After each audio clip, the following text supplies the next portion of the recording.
De retour sur le Canot Critique pour un nouvel épisode. Aujourd'hui, avec la proximité de la Saint-Valentin, on va parler forcément sentiments et romance dans le JDR. Aujourd'hui, je suis accompagné de Raph, de Léa et d'Adeline, que vous connaissez déjà puisque vous les avez forcément vus dans les épisodes précédents. Sinon, il faudra aller les voir.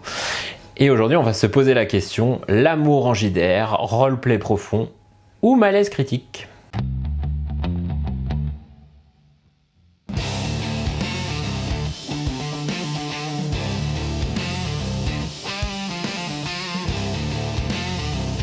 Du coup, vous êtes tous à la fois MJ et joueur. Donc la première question que je vais vous poser, c'est est-ce que vous êtes à l'aise avec les sentiments on va commencer par les joueurs. Est-ce que vous êtes à l'aise avec les sentiments amoureux dans vos parties ? Si un MJ introduit des sentiments... Alors je l'ai déjà fait en jeu de rôle, donc je vais dire oui, je suis à peu près à l'aise. Dans le sens où c'est explorer un bout de personnalité d'un personnage qu'il a comme tous les autres morceaux de la personnalité. Donc, tant que ça reste RP, c'est pas problématique. Ouais, j'ai un peu le même retour en tant que joueuse quand c'est en roleplay et que ça amène quelque chose à l'histoire et même ça peut apporter des petits trucs un peu rigolos et sur l'histoire du personnage, oui. Je vous rejoins un peu effectivement parce que niveau développement de caractère, je trouve que sur une campagne, ça peut être assez sympa de voir comment peut évoluer une relation et comment les sentiments peuvent évoluer. Après, effectivement, je pense que c'est aussi très contextuel en fonction des jeux de rôle sur lesquels on joue et puis des gens avec qui on joue aussi. Il y a des univers qui s'y prêtent beaucoup et il y a des univers qui s'y prêtent beaucoup moins. Je me verrais très mal développer une romance sur Alien parce que de toute façon le perso aurait pas eu le temps de tomber amoureux. Après, ça peut être un amour rapide et intense et brutal. Et le personnage est désespéré parce qu'il a perdu sa... Je trouve Alien, ça s'y prête encore. Je trouve, il y a des trucs... Est-ce que tu as le temps de travailler ton personnage ? Il faut faire une campagne. Alors c'est sûr que Alien, c'est pas le meilleur truc pour faire une campagne où tu t'accroches à tes personnages. On va pas refaire le débat Alien, mais oui, la létalité du jeu fait qu'on peut pas s'y accrocher. Ouais. Après, oui, c'est quelque chose qui s'installe. Donc il faut laisser le temps. Vous pouvez pas dire cet épisode, vous êtes amoureux. Non, ça marche pas. Je pense qu'il faut prendre son temps. Un peu comme la vie en fait, tout simplement. Il faut que ça soit quelque chose de vivant. Après, est-ce que en tant qu'MJ, tous les trois, est-ce que ça vous tente ou vous avez tenté de mettre une romance dans vos scénars, dans vos campagnes ? En tant qu'MJ, j'ai des PNJ qui ont dragué des joueurs, mais parce que c'était pour l'histoire, pour ajouter des petites choses, mais c'est jamais allé plus loin. Et je crois que mes joueurs n'ont jamais non plus eu cette demande. Mais je pense que si vraiment un joueur voulait le faire, je pense que on aurait parlé ensemble avant pour savoir quelles sont les limites, etc. Et puis suivant le groupe aussi, suivant qui est à table, je pense que j'aurais peut-être adapté suivant sa demande. Sur la campagne que je mène à l'heure actuelle, c'est un peu compliqué d'instaurer de la romance. Sur Donjons et Chatons, ils jouent des chatons. Ouais. Donc c'est compliqué d'instaurer ce genre de truc. Puis c'est pas forcément la demande de mes joueurs. C'est pas quelque chose que j'ai instauré en tant que MJ sur la campagne actuelle. Par contre, potentiellement sur de futures campagnes, si on est sur des personnages un peu plus matures, émotionnellement, tout simplement.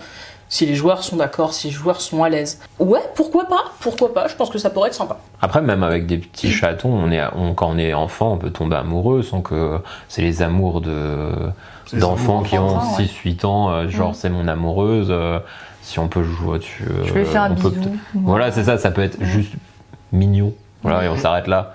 Après, on passe très vite dans le creepy. Voilà. Ouais, c'est ça. Rapide. C'est ça. Après, pour l'instant, c'est pas la demande de mes joueurs. Si ça se développe et qu'effectivement il y a ce côté amourette mignonne des enfants, oui, si ça les amuse, pourquoi pas. Mais effectivement, faudra pas que ça parte dans quelque chose d'un peu malaisant quand même. Non, ouais, c'est ça. Ouais. Au-delà d'un joueur qui a dragué le garde ou le PNJ pour avoir une ristourne, je crois que j'ai jamais eu le cas. Mais ça te tente de le mettre dans une partie ? Entre un joueur et un PNJ, ça peut s'imaginer à condition qu'il y ait de bonnes raisons de le faire. Le développer dans une campagne, suivant les PNJ, ça peut s'imaginer, en fonction de la campagne, en fonction du genre, en fonction de beaucoup de choses, ça peut s'imaginer. Je vois plus facilement ça entre des joueurs qu'entre un PNJ vraiment actif et un joueur. À quel moment c'est du roleplay et à quel moment ça devient creepy, ça devient malaisant. Je vais commencer par un truc simple. Déjà, on va arrêter le débat à un point, c'est faut que ce soit roleplay. On est dans un jeu de rôle, on va pas dire ok, on va régler les relations entre joueurs avec des jets de dés. Parce que le jet de charisme pour draguer le PNJ et le bon vieux même du je suis un barde, je vais aller faire un jet de séduction au dragon, ok, c'est marrant. Le jet de séduction pour l'autre joueur, c'est très très très limite, ne serait-ce que dans l'intention que ça apporte. Ça, en fait, le jet de dés, c'est... Je trouve que déjà, dans le jeu de rôle, quand on en lance trop, ça casse le RP, justement. Ça casse le RP. Donc je suis plutôt de l'école à ne pas trop en lancer. Le fait après qu'on le lance pour des choses... la règle, c'est les lancer quand la narration laisse place au hasard ou aléatoire. Vous sautez d'un toit, vous savez pas trop si vous allez bien retomber sur vos pieds. Là, on lance un jet. Par contre, les sentiments, je pense qu'on peut laisser place au RP. Par contre, il faut que les gens soient à l'aise avec ça. Nous, on se connaît. Mais ça veut pas dire déjà qu'on en ait tous envie. Et à quel moment, si en plus on est des hommes et des femmes, ou que des hommes ou que des femmes à une table, si on connaît pas bien les joueurs, ou même qu'on n'est pas en confiance avec les autres joueurs, je trouve que très vite on va se demander quelle est la part du personnage qui est joué et quelle est la part du joueur. Est-ce que, en fait, par ce qu'il est en train de me dire à travers son personnage, est-ce qu'il n'est pas en train de me dire quelque chose d'insidieux ? En fait, il est en train de me draguer ouvertement. C'est des questions qu'on peut se poser, alors que si on se connaît bien, on peut se dire non, c'est bon, je le connais, c'est pas ça. Voilà. Mais par exemple, je le ferai jamais dans une soirée jeu de rôle avec des joueurs que je connais pas. Oui, t'adaptes suivant la situation, forcément. Ça me semble assez logique. Je suis assez d'accord que les jets de dés dans le développement d'une romance, c'est un peu dommage, quoi. Autant, effectivement, la séduction d'un PNJ ah là là, je vais aller draguer le garde, comme ça je vais pouvoir faire passer mes copains. Oui, bon, là, à la rigueur. Mais vraiment, les jets de charisme, pour rester sur D&D, pour pouvoir développer vraiment une relation, non, c'est forcer le truc. Et je trouve que quand on force le truc, là, par contre, ça devient un peu malaisant parce que c'est pas naturel. Et effectivement, le faire avec des gens qu'on connaît pas, c'est dur. Et puis le Varnat, quoi. Si tu tombes sur un Varnat pour reprendre DD, c'est une réussite critique. C'est quoi la réussite critique dans les sentiments ? Coup de foudre. Coup de foudre. Ouais. Et au-delà de ça, c'est... Surtout entre deux joueurs, c'est utiliser, entre guillemets, une mécanique de jeu pour forcer un joueur à agir d'une manière particulière. Ouais, c'est ça. Oui. Ou même avec un PNJ, en vrai, ça peut être problématique. Je trouve que c'est Entre deux joueurs, c'est pire. Ouais. Entre deux joueurs, c'est pire. Le PNJ, l'avantage, c'est que le MJ, il y en a plein. S'il y en a un qui doit agir d'une manière particulière, c'est moins gênant que si c'est ton personnage qui doit agir d'une manière particulière. Ouais, Oui. je trouve qu'il faut aussi que ça parte... Mais oui, il faut que ça parte de quelque chose. faut que ça parte de quelque chose déjà, et faut que tout le monde soit d'accord, donc faut en parler. Parce que les gens n'ont pas forcément signé pour une love story. Faites des sessions zéro pour savoir ce que veulent vos joueurs quand vous faites une campagne, peu importe le jeu. Alors c'est sûr qu'en fonction du thème que vous avez choisi, si vous faites du donjon et dragon et à côté vous faites, je sais pas, vous faites du totem qu'on a présenté sur cette chaîne, c'est pas la même chose, c'est sûr. Mais si vous faites une campagne totem, une campagne donjon et dragon, vous faites une session zéro pour savoir ce que veulent vos joueurs. Si vos joueurs sont intéressés par faire des romances, vous jouez, je ne sais plus, le jeu où on joue des adolescents qui sont au lycée là, dans les années 90. Tales from the Loop. C'est celui d'après, Things ouais. for the Flood, là. Ça va parce que vous êtes au lycée, il y a forcément des histoires amoureuses. Pour y avoir déjà joué, il y avait un joueur avec qui je jouais qui était amoureux de sa prof. Voilà, c'est des trucs comme ça qu'on a connus quand nous on était au collège, au lycée, voire à la fac. Ça s'y prête. Ça veut pas dire que on va le faire. On n'est pas obligé d'adhérer non voilà, plus. on n'est pas obligé d'adhérer. On va dire que c'est plus. Ça s'y prête plus facilement. Ça s'y prête plus facilement, mais par contre, ça peut carrément aller à l'opposé de ce que veulent vos joueurs. Si vos joueurs, par exemple, jouent à Warhammer, ils veulent casser les gueules, je suis pas sûr que mettre de la romance, quoique, ça. La campagne orc dans Warhammer où tu mets de la romance, Ce serait incroyable. il y a quelque chose. Les orques de 40K qui font de la romance, franchement, il y a un concept à tester. Franchement, c'est. Après, moi, je vois en tant que joueuse sur une campagne, mon personnage a développé une romance, il avait toute une histoire sur sur sa vie romantique. J'ai eu la discussion avec le MJ avant une partie ou entre des parties, savoir jusqu'où il était prêt d'aller, moi aussi, et comment on avait intégré le truc. Bon, l'avantage, c'est que sur la table, on était entre copains, donc il n'y avait pas de souci. Mais c'est vrai qu'on avait quand même ce temps avec le MJ pour se mettre d'accord. Après, est-ce que tu considères pour être joueur avec toi dans cette campagne, Raph aussi d'ailleurs, est-ce que c'était pas un peu un running gag, quoi? Ça a tourné. Voilà, parce que c'était pour vous expliquer, tu veux peut-être expliquer un petit peu. Oui, c'était Orselis, donc c'était un personnage qui avait des enfants, qui en gros c'était des enfants un peu partout, on va résumer ça comme ça, mais qui voulait surtout pas s'en occuper, donc il les laissait gentiment au papa, qui était en général très riche, très bien sélectionné. Du coup, je crois que quand j'ai commencé la campagne, j'avais déjà 3 enfants, et dès que le MJ décrivait un PNJ riche, bien installé et tout, un beau parti. Voilà, je tentais mon coup, et ça a duré toute la campagne, qui a duré très longtemps en plus. Surtout qu'il y a eu une ellipse dans la campagne. Oui, donc, et j'ai fait des enfants dans l'ellipse et on a repris derrière. Ce qui était très drôle parce qu'on était tous, on avait tous dû raconter ce qui s'était passé pendant cette ellipse. Et le personnage d'Adeline arrive et fait moi, voilà, j'ai rencontré un tel. J'ai eu des jumeaux. Mais oui, après, en plus, dès qu'on rencontrait un homme riche, tout le monde me disait ah voilà, Adeline, tu vas pouvoir faire. Oui, alors.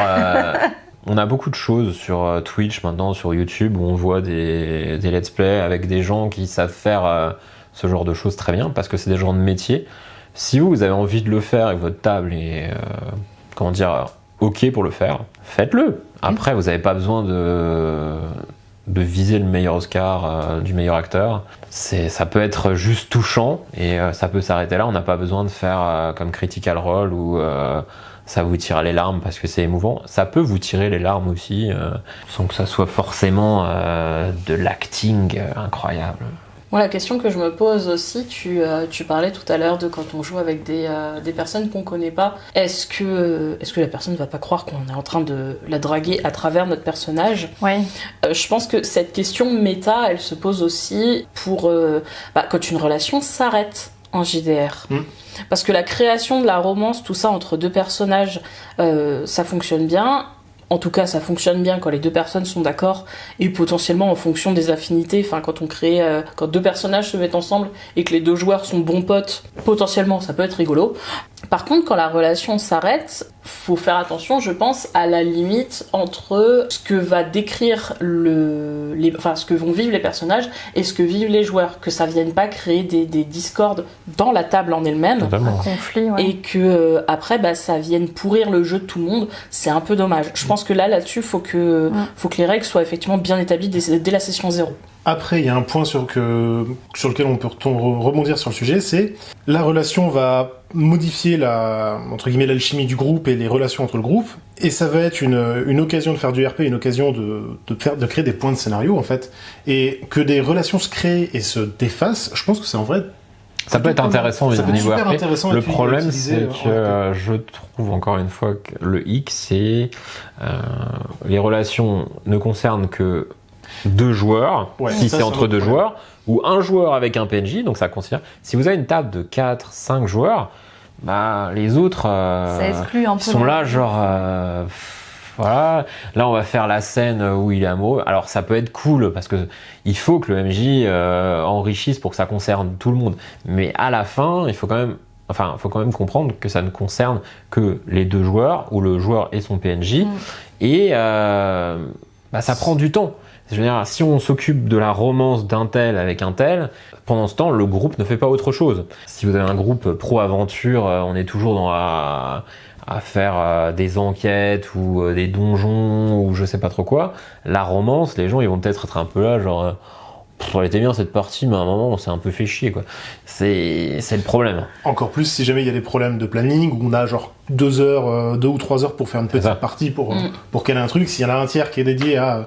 Il y a Michelin et je sais pas, et Bidule qui ont dit non, on va faire des trucs sympas entre nous. Il y a des choses qui peuvent être gérées du coup avec le MJ après, en dehors de la partie. Tu peux te prendre 1 heure et te dire ok là on... Sous la forme d'une ellipse, tu veux dire? Ouais. Du genre, il s'est passé quelque chose, mais hors du cadre de la campagne. Ça peut être une bonne solution, faire avancer la romance sans que ça soit RP. Et sans que ça impacte le reste du groupe pendant la partie. Ouais, par contre, tu perds le RP. Bah, pour avoir une campagne où je suis joueuse et il y a une romance entre 2 persos de 2 joueurs, et où ils ont eu un moment effectivement un RP où ils sont partis roucouler tous les deux en amoureux, on leur a laissé faire leur truc de leur côté. Alors effectivement nous on était en attente pendant ce temps. Par contre après notre MJ est revenu en nous disant ok vous avez fait quoi pendant ce temps-là. Et effectivement, bah, nous, en fait, on est parti de l'auberge, on était dans une zone où il y avait de la neige, c'est parti en boule de neige générale dans le village, où, bah, en fait, on a eu notre scène à nous ensuite, où, bah, pendant que les 2 amoureux étaient en train de faire leur histoire d'amoureux, bah, nous, on faisait les cons dans la neige. C'est une question de rythmique. Hein. C'est un boulot de MJ hein, de faire ça. Après, c'est encore une fois à la décision du groupe. Faut pas que le MJ prenne la décision tout seul. Non. Oui. Je pense qu'on disait que ça devait prendre du temps, mais il faut laisser le truc s'installer. Faut aussi laisser pas que ça tombe de but en blanc. C'est pareil, on parle beaucoup du côté MJ, mais en tant que joueur, je me permettrais pas de dire tiens, je vais aller draguer Léa à la prochaine partie parce que je sais pas. Même s'il y a une bonne raison, parce que là j'en ai pas, mais parce qu'on n'est pas en partie. Mais il peut y avoir une interaction entre 2 personnages et ça peut se faire. Je pense que il y a un respect à avoir, une prudence. Il y a rien de pire, je trouve, qu'avoir une table où vous sentez que les gens qui sont autour de vous, que vous soyez MJ ou joueur, ils sont un peu genre là. Ouais. C'est quoi ce moment un peu bizarre? On peut passer. C'est pour ça qu'il faut, en tant que joueur, je pense aussi dire attention, là je suis peut-être pas à l'aise avec ce moment-là, ou... Ouais, recadrer en fait. Oui. D'où là, ce que tu disais avant, faire une session 0, oui, c'est super important. Après, tu peux pas tout parler de tout, je veux dire. Tu peux pas tout prévoir. C'est ça. Non. Tu sais pas ce qui va se passer. Si à un moment, je sais pas comment vous faites si vous écrivez vos scénarios, mais moi j'écris petit à petit. Il y a des moments où vous allez avoir des fulgurances avec des idées, mais voilà, il peut vous arriver de vous dire tiens, ça pourrait être intéressant. Ça creuse quand même, ça peut donner une profondeur, ça peut donner une orientation à la campagne si vous en faites une, ou un scénario, genre un des joueurs sa femme a été enlevée, il est ou son amoureuse et vous partez en campagne pour aller la chercher. C'est basique comme tout, c'est du Mario, hein, c'est Mario qui part chercher Peach, mais ça donne une bonne raison mais c'est une volonté, il faut une motivation pour écrire. Enfin, il faut un déclencheur pour le récit, donc c'est un déclencheur. Bah, après, sur une des parties où je joue, bah, là où on a nos 2 joueurs qui sont en fait quasiment tous les joueurs ont une romance à l'heure actuelle, mais très différente. On a donc 2 joueurs qui sont leurs personnages sont en romance. On a un joueur qui entretient une relation épistolaire avec un PNJ. Donc en fait on est très peu au courant de sa romance, ça se fait beaucoup entre le MJ et le joueur. Mon perso où c'était acté dès le début de la campagne que en fait elle a une romance avec un PNJ, sauf que gros drama, sa copine est partie avec une organisation qui fait pas du bien, sauf qu'on s'est mis l'organisation à dos, donc c'est maintenant devenu plus ou moins la quête perso, mais tout le groupe est concerné, et effectivement on joue beaucoup là-dessus, parce qu'en fait à chaque fois qu'on croise les membres de cette organisation, ce PNJ en question n'est jamais là, et le but c'est de la retrouver, et pour l'instant on n'y arrive pas, et je sais que le MJ fait durer le plaisir vis-à-vis de ça, c'est assez fou, mais par contre ça rend le roleplay assez intéressant, parce que autant le groupe en a après l'organisation et on est bien décidé à aller leur casser les dents, autant mon perso elle a 2 fois plus la haine, parce que rendez-moi ma meuf. Non, mais ça peut être à la fois la quête principale, une quête secondaire ou encore une quête perso. À vous de mettre, de dire au MJ ce que vous voulez, au MJ de faire ce qu'il veut pour son scénario un petit peu. Hein. Je pense surtout que il faut que ce soit au service du jeu, au service de la campagne, au service de l'histoire, mais pas juste être là pour être là, quoi. Oui. Mais c'est ça. Faut que ça ait une vraie utilité. Voilà. Il faut pas en profiter pour faire des choses cachées. Et ça pourrait être un autre débat complet de jusqu'où on est en jeu de rôle et à quel moment la partie s'arrête et ça devient un problème. Ouais, c'est ça. Un vrai problème entre les Donc gens. on fera un épisode une fois sur les gens qui règlent des comptes pendant les parties. Genre je te déteste, du coup je vais te buter à chaque fois, ou je vais pas te soigner, ou les gens creepy qui osent pas avouer leurs sentiments et du coup voilà. C'est pas du beau jeu de rôle, hein. C'est un beau loisir, mais faites pas ça. S'il vous plaît. Voilà. Ou alors vous allez avoir des problèmes avec les gens autour de la table. Soit eux vont s'en aller, soit ils vont vous chasser. Donc si vous avez des choses à régler hors de la table, même si on change un peu de sujet, mais si vous avez des choses parce qu'il s'est passé quelque chose à table ou hors de la table, parlez-en. Là c'est pareil, les sentiments, faut en parler, il faut que tout le monde soit à l'aise. C'est vraiment important, je trouve, et par rapport à ça, et on peut plus faire ça maintenant, c'est pas possible. Je pense que la façon dont tu joues la romance aussi, où tu joues ce genre de scène, ça peut effectivement là devenir quelque chose. Alors ça peut être très léger et très émotif comme tu disais. Enfin il y a des moments où ça prend un peu au trip. Par contre il y a des façons de le jouer qui peuvent être hyper cringe. Ouais. On n'est pas tous d'accord aussi sur la définition de la romance entre nous et c'est normal. Il y a des trucs il y a des gens qui vont trouver ça tellement romantique et il y en a d'autres déjà entre garçons et filles, je trouve qu'on n'a pas le romantisme peut être changeant, mais déjà entre toutes les personnes on n'a pas tous la même sensibilité. Exactement. Moi, je trouve sûrement des choses très romantiques alors que la personne à côté va dire bah non, c'est pas romantique du tout. Et en fonction de l'univers, ça peut être très différent. Les deux barbares qui s'offrent des bouquets de têtes. Bon, voilà, faut adapter un petit peu le sujet, quoi. J'aimerais te demander ta main. Alors laquelle que j'ai arrachée pendant la partie. Je dirais que ça me fait penser à Kaamelott, Arthur qui offre un bouquet de fleurs à une femme qu'il trouve, il est en train de tomber amoureux d'elle et la femme elle sait pas ce que c'est, elle croque dans la fleur. C'est le niveau de romantisme est pas au même niveau. Je trouve qu'on peut arriver sur des choses comme ça entre personnages. Alors soit c'est le jeu des personnages, ils ont très bien compris que attends, t'es en train de me draguer, mais j'ai pas du tout envie, donc je vais faire une bêtise pour te faire comprendre. Et en jouer, ça peut être drôle. Ou alors la personne n'a pas du tout compris et ça peut être carrément pire parce que derrière, le joueur va essayer d'insister peut-être que ça il va s'arrêter là, mais s'il insiste, on peut vite tomber sur du cringe, quoi. Ouais, complètement. T'as vu, j'ai rempli ton lit de fleurs. T'es rentré dans ma chambre. Merci, je suis allergique au pollen. Ouais, c'est ça. Non, clairement, on peut tomber sur des trucs. Après, je pense que si vous vous connaissez bien, dites-le aux partenaires que vous avez à table, aux joueurs voisins, pour lui dire écoute, ça te dit pas, moi ça me ferait marrer. On essaye une fausse romance. Voilà. Oui, il faut en parler. Il suffit d'en parler. Oui, je pense qu'en fait, comme beaucoup de communication, ce qui fait que ça se passe bien, ça va être tout le monde est d'accord et on a communiqué autour de ça avant. C'est ça. Que tout le monde soit d'accord, que MJ comme joueur, que quand la romance se passe avec l'un ou l'autre, que ça ne retarde pas le récit, en tout cas si ça le retarde, que tout le monde soit d'accord ou soit... que tout le monde soit ok avec ça, parce que c'est sûr que faire une romance au milieu quand le monde est en train de partir à volo, ou au milieu des enfers. Si vous avez regardé des séries qui se sont finies fin 2025, c'est l'apocalypse, je ne citerai pas laquelle, c'est l'apocalypse, mais les gens parlent.